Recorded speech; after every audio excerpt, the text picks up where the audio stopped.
Here's Brady Anderson. Of course, Vizquel got that shoulder problem, and he'll have some kind of surgery to clean it up as soon as the season's over.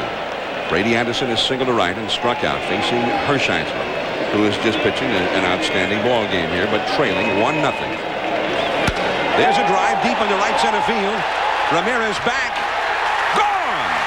Another home run for the 50 home run man, Brady Anderson. 2-0 for the Orioles.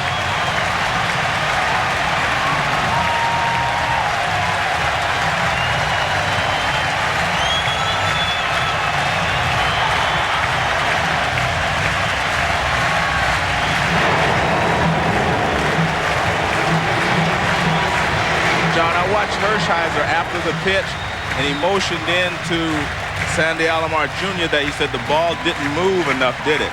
He means the ball should have been away, and he didn't get it away, and Brady Anderson makes him pay. I don't know that that ball's a home run at Jacobs Field, Joe. I mean, to the right of the 373 marker out there, the fence is kind of shallow. But it is here today.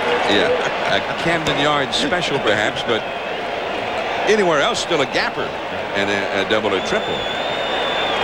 Strike one to Todd Zeal. Zeal has hit a double play and grounded into a force play. 1 ball, 1 strike to count to him now. Brady Anderson. Again, we mentioned it yesterday. 50 homers, and despite the friendly dimensions in this ballpark, only 19 of the 50 were hit here, which is astounding. He hit 31 on the road. I'm still a little surprised at the way that the pitchers, go after Brady Anderson. When we were here during the middle of the season, he was leading the American League in home runs, and it didn't seem like he had the respect of the other guys who were hitting home runs. They were just pitching to him. They wouldn't even change pitchers to bring in a left-hander to pitch to him. But, I mean, when I watch the way Hershiser's going after him, I'm still amazed. I mean, he's not throwing him a lot of curveballs or change-ups. It looks like he's just trying to get him out with a sinker. And he's a good hitter. Forgetting the fact he hits the ball out of the ballpark, he's a good hitter. You need to change speeds on him a little bit more. That's a good point, though. I mean, he's a 50 home run man. But they don't believe it. They're not pitching to him like you would expect a 50 home run man to be pitched. Vizquel guns down Todd Zeal. When I watch the way they pitch to Mark McGuire, Ken Griffey Jr., the other ones, this is supposed to be a sinker away. See, it starts away, but it does not move away enough. And, I mean, when you're challenging a Brady Anderson with a fastball, a lot of times when you're behind in the count, you're going to get hurt. I mean, I would bet that he's taking advantage of a lot of people who do not give them the respect that he is due. Now watch, he looks back. Now, if you can see his hand motion, see, he shakes his head, said, yeah, it was supposed to be away, and he didn't get it away. Here's Roberto Alomar. Well, Brady homered against Hershiser in this ballpark back in April. The first time Hershiser got roughed up by the Orioles. The Orioles ended up hitting 6 home runs in that game and beat Hershiser and the Indians 14-4. And then here on July 27th, the Orioles beat Hershiser in Cleveland 14-2. Those are Hershiser's 2 previous ball games in this ballpark this year. Well, we're talking about Hershiser today, but John, I'm talking about a lot of the pitchers that I have seen pitch to Brady throughout the season. I mean, it's like they do not believe that this guy's going to hit the ball out of the ballpark. 1 ball, 1 strike to Alomar. He has walked and grounded out and hits it foul down the left field line. 1 ball and 2 strikes. Well, it's 2-0 now for the Orioles. Well, you mentioned in the open to the telecast that you thought Hershiser might give up a home run or 2, but you thought they'd be solos. Yeah. Giving up 1, and in fact, it was a solo. It's almost impossible for any pitcher to pitch a perfect ball game, not make any mistakes. And the Orioles hitters are so good, especially in this ballpark, that you make a mistake, they make you pay for it. I mean, it's that simple. So he's going to make some mistakes. And he's going to pay for it. A big crisis for Hershiser. Murray in the base loaded in the first, and he struck him out when Murray had a chance to do some big damage. Anderson hits the solo. Well, Anderson hit 50, but the Orioles had an entire lineup of guys with 20 home runs or more. 9 players who hit at least 21 homers or more. 7 of them did it for the Orioles. I mean, they did it in an Orioles uniform. That is a major league record as well. Nobody had ever had more than 6 20 home run men before. Albert Bell on the run. Nice catch. Albert into a slide there. Two men down, and here is Palmeiro, who finished second in the ball club to Brady Anderson for home runs. Anderson 50, Palmeiro 39, Bonilla 28, Ripken 26, Hoyles, who hits ninth, 25, Alomar 22, Murray hit 12 of his 22, and then with Cleveland, then Surhoff 21, and of course Todd Zeile hit 25, 5 after he came to Baltimore. He's the 9th 20 home run man.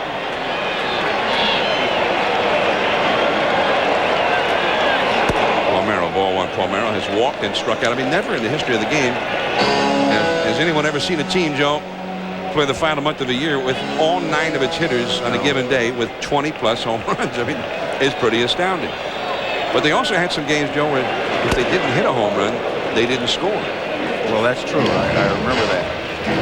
You know, now watch how he pitches to Palmeiro. I mean, he's throwing him change-up, sliders off the plate in, then he'll move the fastball away. That is not the way they were pitching to Brady Anderson. He's showing Palmeiro the respect. Yeah, that is due, but. And 2-1 to Palmeiro. Change up and inside again. Rafael Palmeiro. 39 homers last year in the season that was shortened by the strike. He came back with 39 again this year. But this year, for the first time in his career, the big RBI numbers. 142 batted in. Check swing foul into the Cleveland dugout. 2-2 to Palmeiro. He just makes it look so easy, Joe. People tend to underestimate Palmeiro, I think, sometimes. He doesn't make you ooh and ah with his big uppercut swing, say like a Mo Vaughn, who has such a presence at the plate. Or, for that matter, Albert Bell. You see the RBI progression there. It's 94, a strike shortened year as well. Consistent with the RBI figures, but he really exploded this year. And if you remember back, the Cubs traded him because he was an outfielder that didn't hit for any power and didn't drive in any runs before he went to Texas. Popped up foul. This will be back out of play. Well, he worked on that, too. I think that stung a little bit. He was stung that he was traded and stung by those comments. He went to Texas and worked on trying to pull the ball a little bit more. I mean, that doesn't happen by accident. No, because that was his problem. He wasn't pulling the ball enough to hit for power, and he started pulling the ball. But he still used the entire field. Yeah. And that's what you're talking about. He gets a lot of those as well. In fact, this year, one of his lower batting averages. So, 2 down, Palmeiro aboard.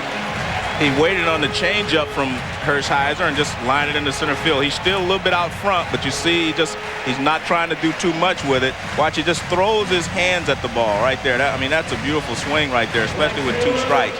Just throw the bat at the ball and try to get a line drive someplace. Well, one thing when you got this many home run men in the lineup, Joe, a guy like Palmeiro, Cal Ripken, they know that they don't always have to be the guy to hit the big home run. They got plenty of other guys who can do it too, such as Bonilla. Strike, nice pitch right on the outside. It's 0-1. Bonilla reached on the error by Seitzer, allowing the first run of the game to score. That was in the first, and he flied out to left center in the third. The switch hitter batting left-handed. Bonilla drove in 116 runs this year. In the dirt. Ripken on deck. He would be next. A run is in for the Orioles. Baltimore 2, Cleveland nothing. Last of the 5th inning. In game 2 of this best-of-5 series. There's Ripken hoping to bat here in the 5th. Orel Hershiser. Always so strong in the postseason. But today especially, the Indians need a virtuoso performance. And this time he just missed out there. 2-1 to Bonilla. John, you're talking about all these great hitters in the Orioles lineup. Some wise old philosopher years ago said hitting is contagious, and I believe that. If you have a lot of good hitters in the lineup, they will feed off of each other because, as you say, they do not have to try to carry the team by themselves, and it allows them just to hit the ball rather than try to drive it out all the time. 2-2 now to Bonilla. Well, if he said hitting was contagious, he probably wasn't a philosopher. He must have been a doctor. Research scientist or some kind.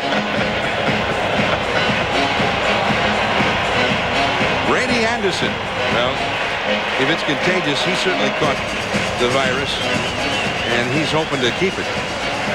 50 home runs for Brady, the 14th man in history to have done that.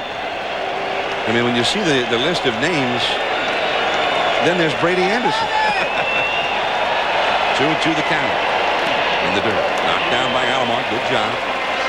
Palmeiro has to hold it first. 2 down, 3-2 the count to Bonilla. The big test, really. I mean, George Foster had never had a real huge home run season before he hit 52. But then the next year he came back with 40. Yeah, we'll see what Brady does next year. Well, George was a legitimate home run hitter, but he was also a fine hitter. He could hit line drives as well as home runs. Now the Baltimore crowd rises to its feet, just as they did yesterday on a 3-2 pitch with the bases loaded, and Bonilla responded with the grand slam. That was in the 6th inning. Now Alomar with a quick chat with Hershiser. Now, the other times we've gone out there, Joe, you've noticed that it seems to have resulted in a little sleight of hand in terms of where he gives the target. Well, let's see what he does here. 3-2. Sets up, down and in. Palmeiro runs way inside. Bonilla gets the walk. 2 men on. I don't know what that. Cal Ripken coming up. I don't know what that pitch was, except we're not going to let Bonilla hurt us with the right-hander coming up next. That was the well, Ripken's 0 for 13 against me. Let's face him. Yeah. And make no mistake about it. Everyone keeps these charts, and going into a ball game, Hershiser probably doesn't have to be told that who's hitting well against him and who's not. I mean, as a pitcher, you know who you've had success with and who you've been hit hard by. So he knew that going in, and he knows what Ripken's situation is. Hershiser has that great recall. I mean, you can still talk to him about specific at-bats in the '88 World Series, where he'll tell you about patterns on hitters and that sort of thing.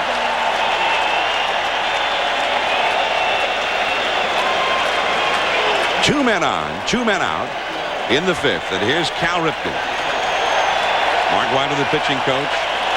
Ripken, base hit. Palmeiro heading home. He scores run number 3. Bonilla stops at second.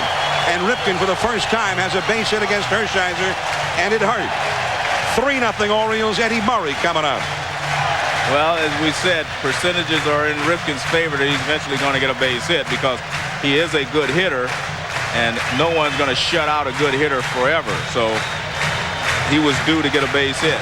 And he got a good pitch to hit. Hershiser hung a slider. It wasn't exactly where he wanted to throw it. See, the target's low and away, hangs this pitch up and over the middle of the plate, and Ripken rips it into left field. Nice swing, good results.